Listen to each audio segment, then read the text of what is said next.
का जो हमारा लैब है वो है verification of node voltage method using PSpice. आज के लैब में हम नोड वोल्टेज मेथड को पीस्पाइस के थ्रू वेरीफाई करेंगे। उसके लिए जो सर्किट आपको पीस्पाइस के अंदर डिज़ाइन करना है वो ये वाला है। ठीक है, तो आइए हम स्कीमेटिक्स के अंदर इस तरह का एक सर्किट डिज़ाइन करते हैं। स्कीमेटिक्स ओपन करते हैं और गेट न्यू पार्ट पे क्लिक करके रजिस्टर को उठा के डिज़ाइन में प्लेस कर लेते हैं।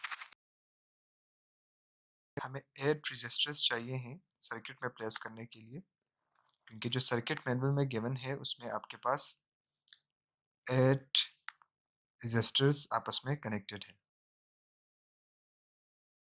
ठीक है, तो 8 रजिस्टर्स हमने सर्किट के अंदर प्लेस कर दिए हैं। इसके अलावा अगर आप मैनुअल में देख लें तो हमारे पास 2 वोल्टेज सोर्सेज भी इस सर्किट के अंदर लगे हुए हैं। एक 15 वोल्ट का है, दूसरा 10 वोल्ट का। तो ऐसा करते हैं कि गेट न्यू पार्ट पे क्लिक करके डीसी वोल्टेज सोर्स को भी अपने सर्किट के अंदर प्लेस कर लेते हैं। ऑलराइट, अब हम वायर को उठा के सारे जो रजिस्टर्स हैं आपस में कनेक्ट कर लेते हैं।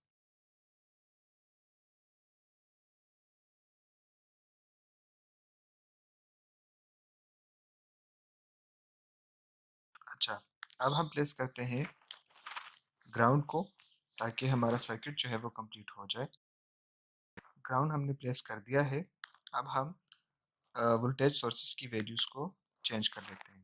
हमारे पास लेफ्ट साइड पे मैनुअल के अंदर जो वोल्टेज सोर्स है वो है 15 वोल्ट, तो हम इसकी वैल्यू को कर लेते हैं 15 वोल्ट। इसी तरह राइट साइड पे जो वोल्टेज सोर्स है उसकी वैल्यू हमारे पास मैनुअल में 10 वोल्ट है, तो इसको हम 10 वोल्ट रख लेते हैं। ओके, हमारे पास जो मैनुअल के अंदर रजिस्टर्स लगे हुए हैं, इस पे कंफ्यूज ना हो, ये हमारे पास वेरिएबल रजिस्टर्स लगे हुए हैं। आप इसकी जगह कांस्टेंट रजिस्टर भी पुट कर सकते हैं अपने सर्किट के अंदर। तो हमारे पास रजिस्टर्स की जो वैल्यूज़ हैं 1 ओहम, 2 ओहम, 3 ओहम, 4 ओहम, इस लूप के अंदर हमारे पास रजिस्टर्स की वैल्यूज़ ये हैं। तो 1 ओहम कर लेते हैं इसको कर लेते हैं 2 ओहम, इसको कर लेते हैं 3 ओहम,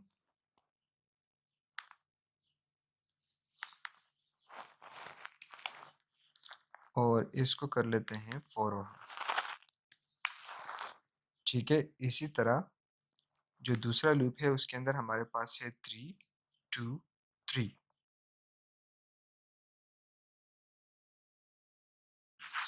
तो सारी चीज़ें हो गई हैं। इसको थोड़ा सा जूम कर लेते हैं ताकि विजिबल हो जाए। अब हम सर्किट को सेव कर लेते हैं।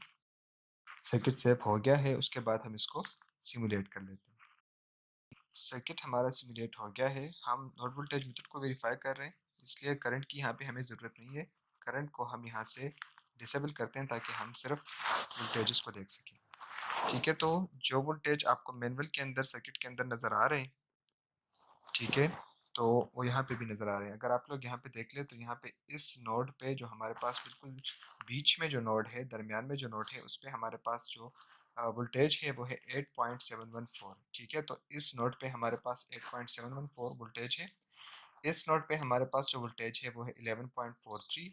इसी तरीके से यहाँ पे जो वोल्टेज है इस नोड पे वो है 15 वोल्ट, और इस नोड पे जो वोल्टेज है वो है 10 वोल्ट। ठीक है, तो हमने पीस्पाइस के थ्रू ये वेरीफाई कर दिया है कि ये हमारे पास नोड वोल्टेजेस हैं, लेकिन अब हम इसको प्रूव कैसे करेंगे? हम इसको प्रूव करेंगे थ्रू मैथमेटिकल कैलकुलेशंस। ठीक है, हम नोड वोल्टेज मेथड के जो मैथमेटिकल कैलकुलेशंस हैं वो अप्लाई करेंगे। अगर उससे भी हमारे पास इस नोड पे 11.43 वोल्ट आता है और इस नोड पे 8.714 वोल्ट आता है, तो फिर हमारे पास हमारा जो नोड वोल्टेज मेथड है वो वेरीफाई हो जाएगा। ठीक है, अगर हमारे मैथमेटिकल कैलकुलेशन से नोड वोल्टेज मेथड का जो मैथमेटिकल कैलकुलेशन है अगर वो हम करें और उससे भी हमारे पास इन दो नोड्स पे जो हमारे पास ऊपर और नीचे दो नोड्स हैं, दरमियान में एक नोड है और एक ऊपर है, इस पे अगर 11.43 और इस नोड पे अगर 8.714 हमारे पास कैलकुलेशन से भी आता है, तो हमारे पास जो नोड वोल्टेज मेथड है वो वेरीफाई हो जाएगा। ठीक है, तो पीस्पाइस के थ्रू तो हमने वैल्यूज़ फाइंड कर ली है, लेकिन अब हम इसको वेरीफाई करेंगे थ्रू अपने मैथमेटिकल कैलकुलेशन। ठीक है, तो हम बढ़ते हैं मैथमेटिकल कैलकुलेशंस की तरफ और प्रूव करते हैं कि मैथमेटिकल कैलकुलेशन से भी हमारे पास इन नोड्स पे वोल्टेज जो है वो 11.43 और 8.714 रिस्पेक्टिवली आते हैं। ठीक है, तो चलते हैं और इसको मैथमेटिकली वेरीफाई करते हैं। अच्छा, ये वही सर्किट है जो अभी हमने पीस्पाइस के अंदर डिज़ाइन किया है, जिसमें हमारे पास 8 रजिस्टर्स आपस में कनेक्टेड है और दो वोल्टेज सोर्सेज हैं, एक 15 वोल्ट का और दूसरा 10 वोल्ट का। हमारे पास रजिस्टर्स की हमने स्मॉल वैल्यूज़ इसलिए रखी हैं ताकि हम कैलकुलेशंस को आसानी से कर सकें। ठीक है, तो इस सर्किट को हमने ऑलरेडी पीस्पाइस के अंदर डिज़ाइन किया और उसको सिमुलेट भी किया और हमारे पास नोड वोल्टेजेस भी आ गए, लेकिन हम मैथमेटिकल कैलकुलेशन से उसको वेरीफाई करने वाले हैं। ठीक है, तो हमारे पास नोड वोल्टेज मेथड जो है उसके स्टेप्स जो हैं वो तरतीब के साथ कुछ इस तरह हैं कि सबसे पहले आप सर्किट के अंदर रेफरेंस नोड फाइंड करेंगे। हमारे सर्किट के केस में हमारे पास जो रेफरेंस नोड है वो ये वाला है। ठीक है, जिसको हमने ग्राउंड किया है अपने सर्किट के अंदर। तो रेफरेंस नोड हमेशा आप वही नोड लेंगे जो कि आपके पास ग्राउंडेड हो, जिस पे आपके पास वोल्टेज जो है वो ज़ीरो हो। ठीक है, तो सबसे पहले आप अपने सर्किट के अंदर रेफरेंस नोड फाइंड करेंगे, उसके बाद डिफरेंट नोड्स जिस पे आपने वोल्टेज को फाइंड करना होता है वो फाइंड करेंगे। तो इस सर्किट में हमारे पास जो नोड वोल्टेजेस हैं वो इस नोड के अलावा, जो रेफरेंस नोड है इसके अलावा, वो है V1। हमने इस नोड को, जो पहला नोड है हमारे पास, इसको हमने V1 नाम दे दिया, नोड वोल्टेज V1। इसी तरह इसको हमने दे दिया नाम नोड वोल्टेज V2, और इसको हमने नाम दे दिया नोड वोल्टेज V3, और इसको हमने नाम दे दिया नोड वोल्टेज V4, और इस नोड को हमने Vref का नाम दे दिया क्योंकि ये हमारे पास रेफरेंस नोड है। ठीक है, तो नोड वोल्टेज मेथड में जो हमारे पास स्टेप्स हैं उसमें सबसे पहला स्टेप ये है कि आप रेफरेंस नोड फाइंड करेंगे अपने सर्किट के अंदर। उसके बाद आपके पास जितने भी नोड वोल्टेजेस बनते हैं वो आइडेंटिफाई करेंगे अपने सर्किट के अंदर। ठीक है, तो इस सर्किट के अंदर हमारे पास एक हमने आइडेंटिफाई कर दिया अपना रेफरेंस नोड जो कि हमारा ग्राउंडेड नोड है, और इसके अलावा हमारे पास चार नोड वोल्टेजेस हैं, V1, V2, V3 और V4। ठीक है, हमारा जो थर्ड स्टेप है वो ये है कि सॉल्व इजी नोड्स। ठीक है, तो इजी नोड्स कौन कौन से हैं जिस पे आपको पहले से पता हो कि इस नोड पे वोल्टेज क्या है। ठीक है, तो इस केस में हमारे पास जो इजी नोड्स हैं वो दो हैं, V1 और V4 हमारे पास इजी नोड्स हैं। ठीक है, क्योंकि इन नोड्स पे हमें पता है कि वोल्टेज की वैल्यूज क्या है। ठीक है, तो V1 हमारे पास उसकी वैल्यू बनती है 15 वोल्ट, इसलिए कि ये जो नोड है इससे पहले कोई रजिस्टर बीच में नहीं आया जिस पे वोल्टेज ड्रॉप हो जाए, तो जितना भी वोल्टेज है वो सारा इस नोड पे हमारे पास उतना ही वोल्टेज होगा जो हमारे पास वोल्टेज सोर्स से आ रहा होगा। ठीक है, तो हमारे पास V1 पे जो वोल्टेज है वो है 15 वोल्ट। 15 वोल्ट इसलिए है क्योंकि उससे पहले कोई भी हमारे पास ऐसा डिवाइस नहीं, इंस्ट्रूमेंट नहीं जिस पे हमारे पास वोल्टेज जो है वो ड्रॉप हो जाए। ठीक है, तो जितना आपके पास वोल्टेज सोर्स का वोल्टेज है वो सारा इसी नोड पे भी है। ठीक है, तो V1 पे हमारे पास वोल्टेज जो है वो 15 वोल्ट है। इसी तरह हमारे पास V4 पे जो वोल्टेज होगा वो होगा 10 वोल्ट, क्योंकि उससे पहले भी हमारे पास कोई ऐसा डिवाइस जो है, कोई ऐसा रजिस्टर या कोई और चीज़ ऐसा नहीं लगा हुआ जिसपे हमारे पास वोल्टेज ड्रॉप हो जाए। तो हमारे पास V4 भी इजी नोड है और उस पर भी हमें पता है कि जो वोल्टेज है वो है 10 वोल्ट जो कि V2 से आ रहा है। V2 जो वोल्टेज सोर्स है उससे जो वोल्टेज आ रहा है वो हमारे पास क्या है, 10 वोल्ट है। तो हमारे पास V4 पे जो वोल्टेज हो गया वो हो गया 10 वोल्ट। ठीक है, तो V1 और V4 हमारे पास ऑलरेडी सॉल्व हो गए हैं, और इन दो नोड्स पे हमारे पास जो वोल्टेजेस हैं वो 15 वोल्ट और 10 वोल्ट रिस्पेक्टिवली हैं। ठीक है, इसके बाद हमारे पास जो चौथा स्टेप है वो है राइट केसीएल इक्वेशंस। ठीक है, तो आप इसके बाद केसीएल इक्वेशंस लिखेंगे, जिस जिस नोड के लिए आपने नोड वोल्टेज फाइंड करना है उस पे आपने क्या करना है, केसीएल इक्वेशंस लिखने हैं। ठीक है, तो हमारे पास V2 पे जो केसीएल इक्वेशन बनेगा वो क्या होगा, और V3 पे जो केसीएल इक्वेशन बनेगा वो क्या होगा। ठीक है, तो सबसे पहले हम क्या करते हैं, हम डिफरेंट लाइंस पे करंट को नेम्स दे देते हैं। ठीक है, फॉर एग्जांपल हमारे पास यहाँ पे जो करंट है उसका डायरेक्शन ये होगा, और इस करंट को हमने नाम दे दिया I1 का। ठीक है, इसी तरीके से यहाँ पे जो करंट है इसको हमने नाम दे दिया I4 पे जो हमारे पास करंट होगा वो किस डायरेक्शन में होगा, वो नीचे की तरफ होगा। ठीक है, नीचे की तरफ हमारे पास I4 का डायरेक्शन होगा और इसको हमने नाम दे दिया I4 का। ठीक है, इसी तरीके से हमारे पास यहाँ पे जो करंट होगा वो क्या होगा, उसका डायरेक्शन ये होगा, फ्रॉम प्लस टू माइनस हमारे पास करंट जो है वो फ्लो करता है, लिहाजा यहाँ से करंट आ रहा है। ठीक है,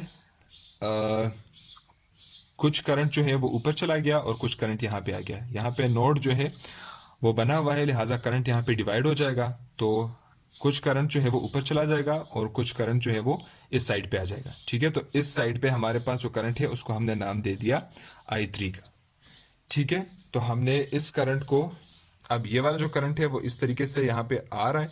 ठीक है, तो यहाँ पे हमने उसको नाम दे दिया I1 का, और यहाँ पे जो करंट है उसको हमने I3 का नाम दे दिया।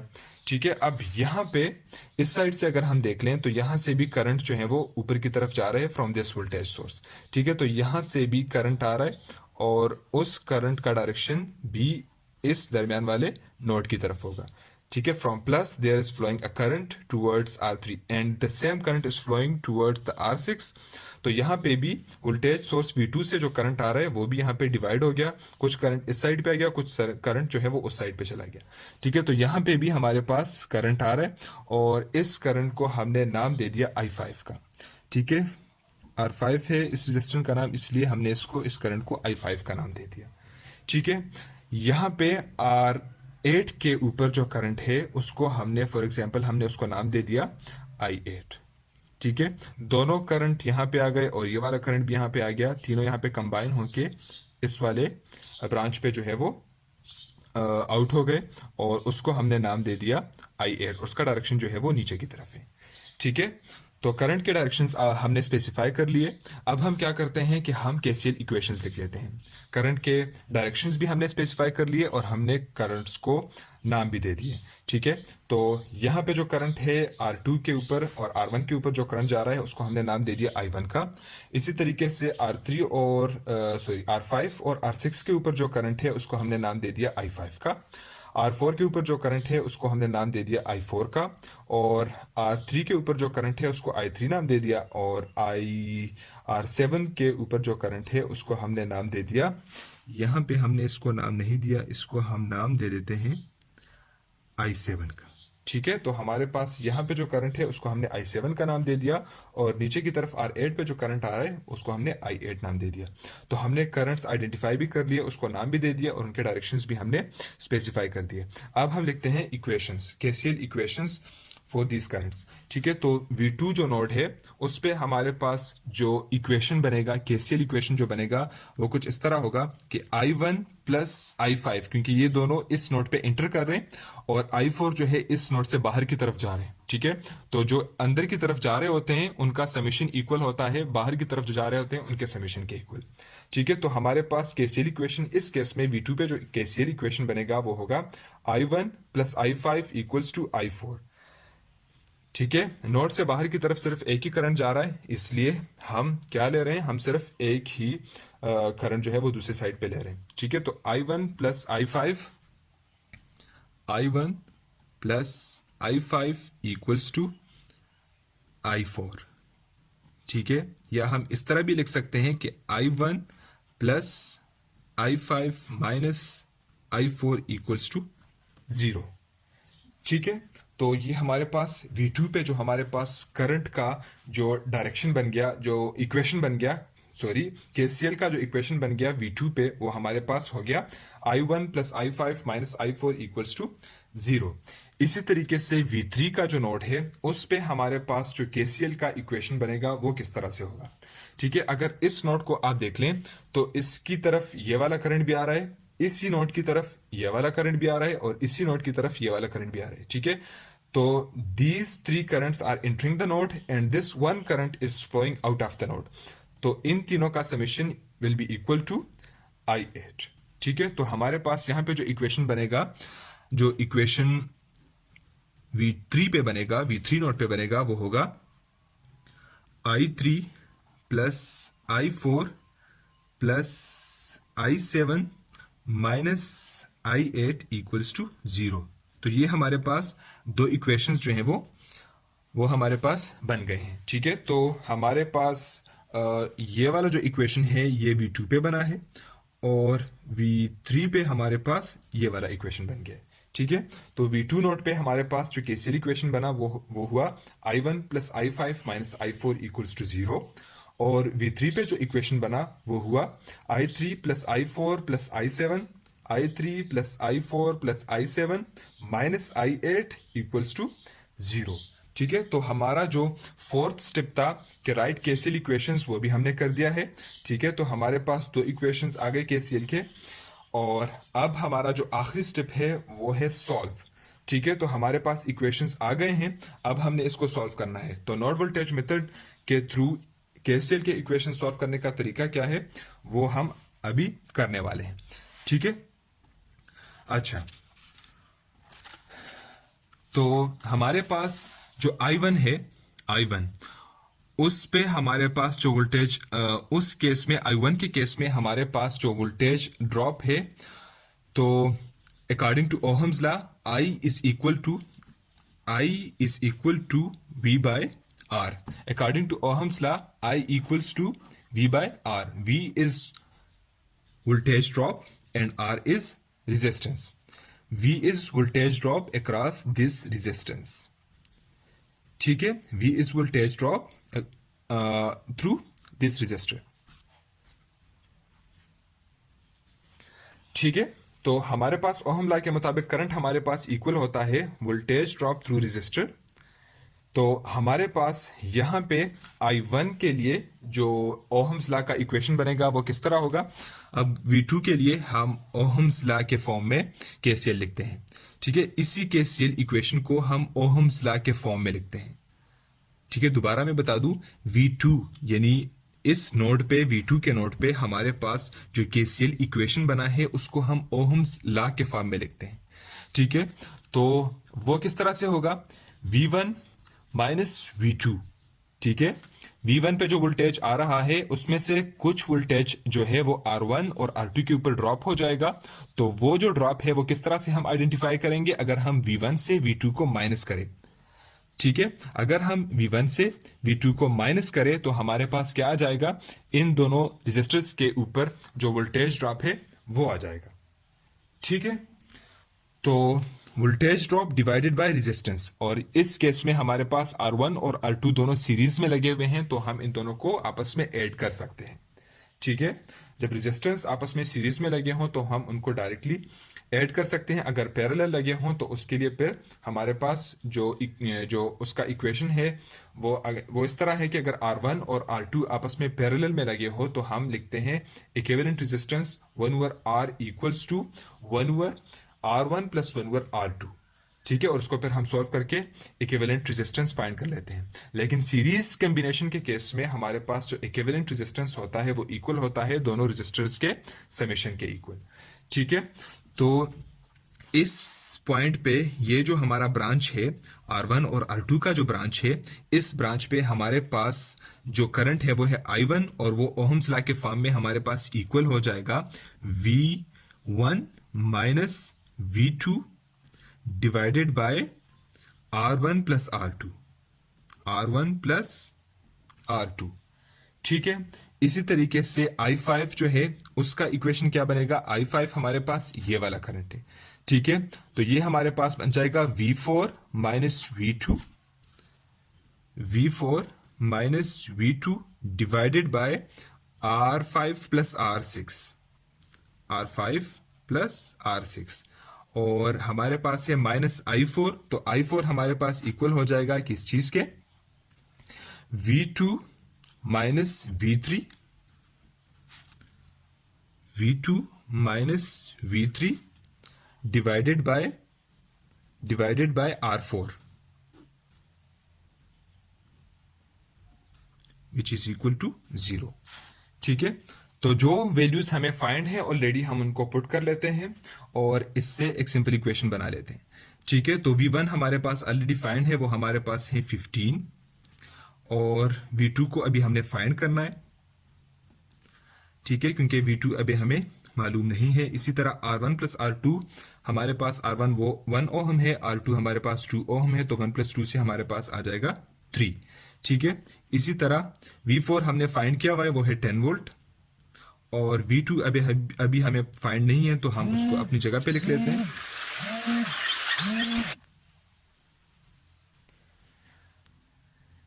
तो हमारे पास V4 जो है वो 10 वोल्ट है, और V2 जो है वो अभी हमें फाइंड नहीं है, तो हम उसको फाइंड करने वाले हैं। और divided by R5 plus R6, तो R5 हमारे पास है 3 ओहम और R6 हमारे पास 2 ओहम है, तो 3 प्लस 2 से आ जाएगा 5, ठीक है। इसी तरह माइनस V2 और V3 दोनों हमें अभी फाइंड नहीं है, तो हम इसको एज इट इज लिख लेते हैं। और R4 की वैल्यू हमारे पास है 3 ओहम, तो उसको हम लिख लेते हैं अपनी जगह पे, ठीक है। तो ये हमारे पास बन गया जो जो वैल्यूज हमें फाइंड आउट थे, उसको हमने सर्किट के अंदर इक्वेशन के अंदर प्लेस कर दिया है, ठीक है। अब हम आगे इसको सॉल्व करते हैं।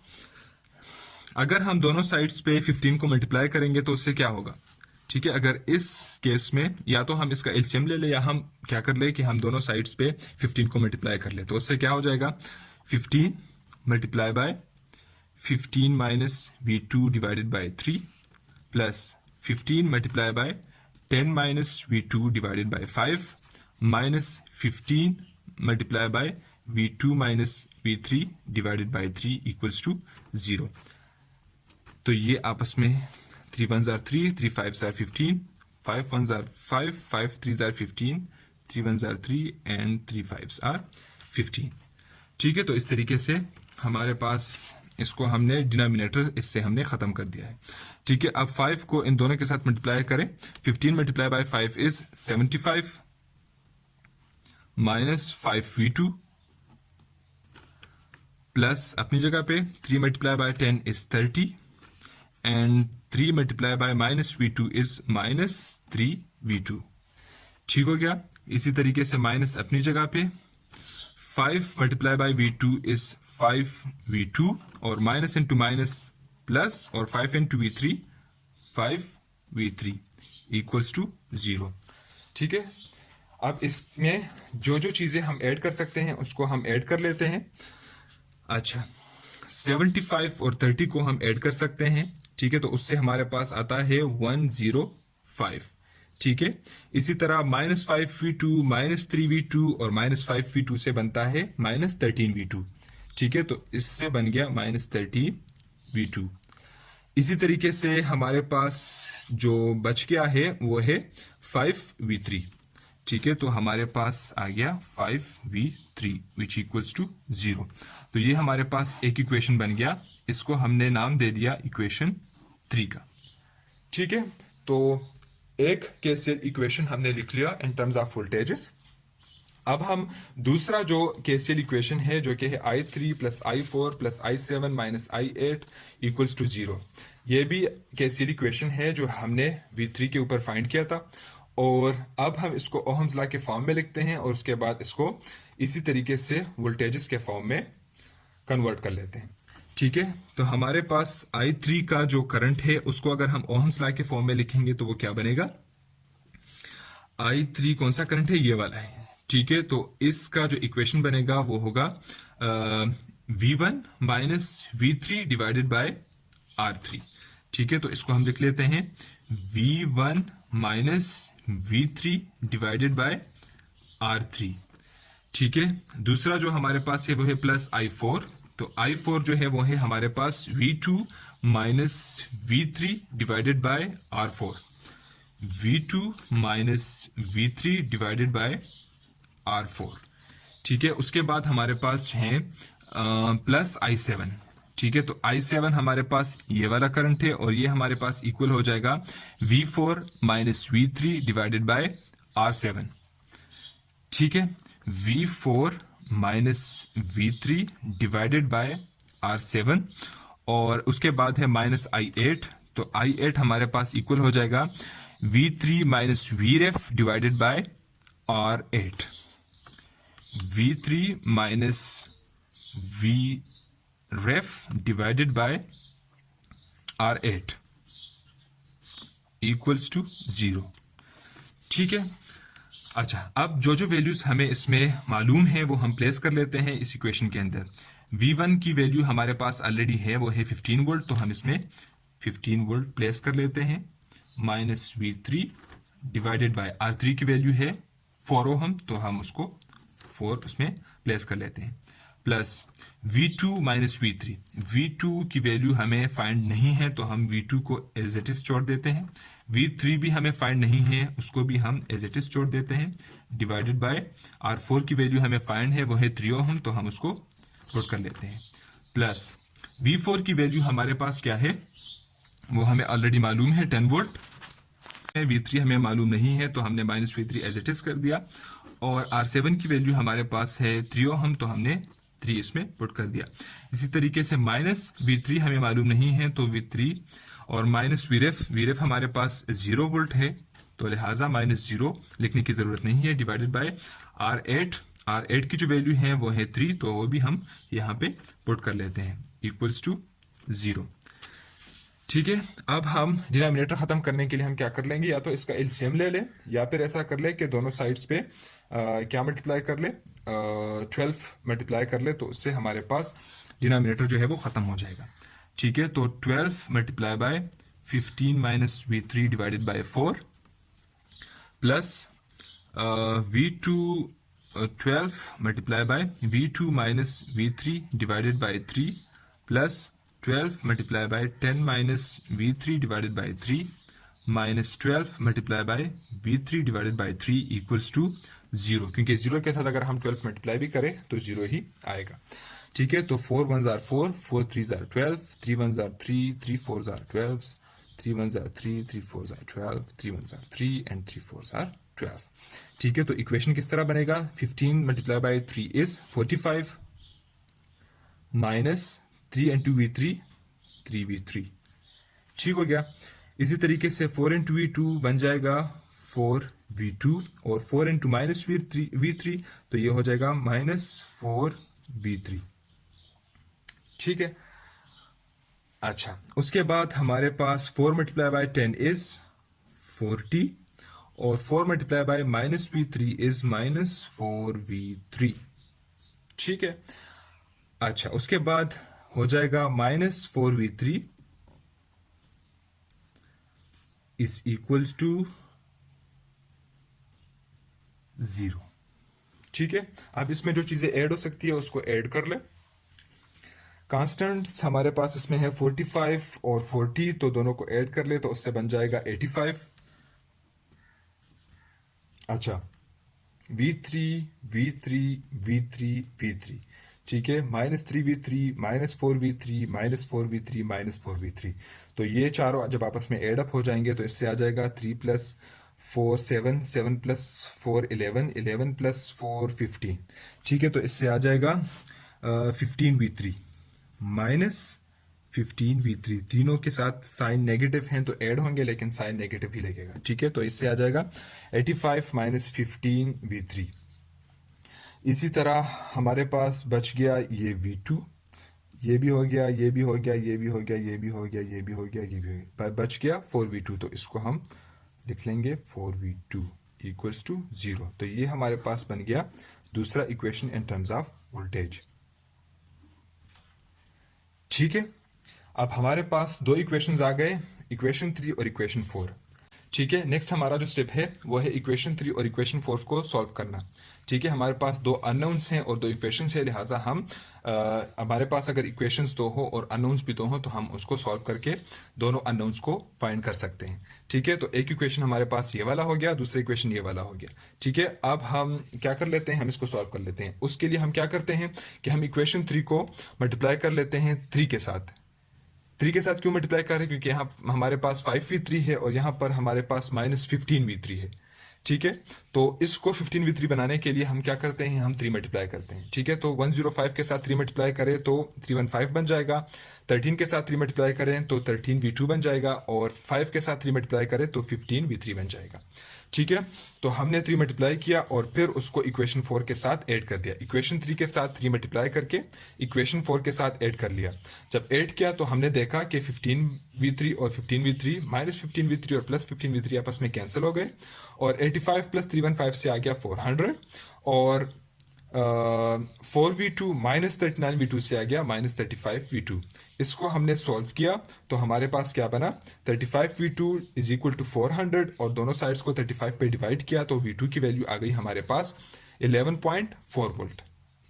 ठीक है, फिर हमने क्या किया कि v2 की जो वैल्यू है 11.4 उसको हमने इक्वेशन 4 में पुट कर दिया। 85 minus 15v3 plus 4 into v2 is 11.4, तो वो हमने यहाँ पे पुट कर लिया। तो उससे हमारे पास जो v3 की वैल्यू आई वो हुई v3 इक्वल्स टू 8.71 वोल्ट। ठीक है, तो हमारे पास सर्किट के अंदर v2 और v3 जो थे उसकी वैल्यूज हमने फाइंड कर लिए। v2 हमारे पास बना 11.4, तो वो यहाँ पे v2 की वैल्यू हो गई 11.4 वोल्ट, और v3 की वैल्यू आई v3 की जो वैल्यू आई वो है 8.71 वोल्ट, तो उसको हमने यहाँ पे v3 के साथ हमने लिख लिया विच इज 8.71। ठीक है, तो v2 जो नोड वोल्टेज है वो है मैथमेटिकल इक्वेशन से जो हमारे पास उसकी वैल्यू आई 11.4, और v3 नोड वोल्टेज की हमारे पास मैथमेटिकल कैलकुलेशन से जो वैल्यू आई वो है 8.71। ठीक है, तो इन दोनों वैल्यूज को आप कंपेयर कर ले पी स्पाइस सिमुलेशन से जो वैल्यूज आई हैं उनके साथ। अगर दोनों आपस में अप्रोक्सीमेटली सेम है तो मीन्स के नोड वोल्टेज मेथड जो है वो वेरीफाई हो गया है। ठीक है, तो आज के लैब में हमने क्या कवर किया, हमने कवर किया verification of node voltage method using P spice. हमने सबसे पहले पी स्पाइस के अंदर इस तरह का जो सर्किट है वो डिज़ाइन किया, उसको हमने सेव किया, सिमुलेट किया, उससे हमारे पास जो है सिमुलेशन से हमारे पास जो है डिफरेंट नोड्स पे हमारे पास वोल्टेज की वैल्यूज़ आ गई। फिर हमने क्या किया, हमने मैथमेटिकली हमने उसको कैलकुलेट किया, जिसमें हमारे पास नोड वोल्टेज मेथड के हमने 5 स्टेप्स को फॉलो किया। सबसे पहले हमने रेफरेंस नोड को फाइंड किया जो कि ये है, उसके बाद हमने नोड वोल्टेजेस को फाइंड किया जो कि है v1, v2, v3 और v4, और उसके बाद हमने क्या किया कि हमने इजी नोड्स को सॉल्व किया। हमारे पास 2 इजी नोड्स थे v1 और v4, और उनकी वैल्यूज हमने यहाँ पे आइडेंटिफाई कर ली। और फिर हमने क्या किया कि हमने केसीएल इक्वेशंस लिख लिए, फिर उसको हमने ओहम्स लॉ के फॉर्म में लिख लिया, और फिर हमने इन टर्म्स ऑफ वोल्टेज उसको सॉल्व कर दिया, और फाइनली हमारे पास उससे आ गया v2 और v3। ठीक है, जो दो नोड वोल्टेजेस हैं उनकी वैल्यूज हमारे पास आ गई। ठीक है, एक की आई 11.4, दूसरे की 8.71। अब क्या करें कि इन दोनों वैल्यूज को पी स्पाइस सिमुलेशन से जो वैल्यूज आई हैं उनके साथ कंपेयर कर ले और देखें कि क्या ये अप्रोक्सीमेटली सेम है या नहीं। अगर हैं तो हमारे पास नोड वोल्टेज मेथड जो है वो वेरीफाई हो गया है। ठीक है, तो आज का ये हमारा लैब था verification of node voltage method. अगर कोई क्वेश्चंस हैं तो आप लोग पूछ सकते हैं, कहीं पे समझ ना आई हो तो आप लोग क्या कर सकते हैं कि आप लोग पूछ के मैं उसको दोबारा आप लोगों को एक्सप्लेन कर लूँगा। ठीक है, थैंक यू सो मच।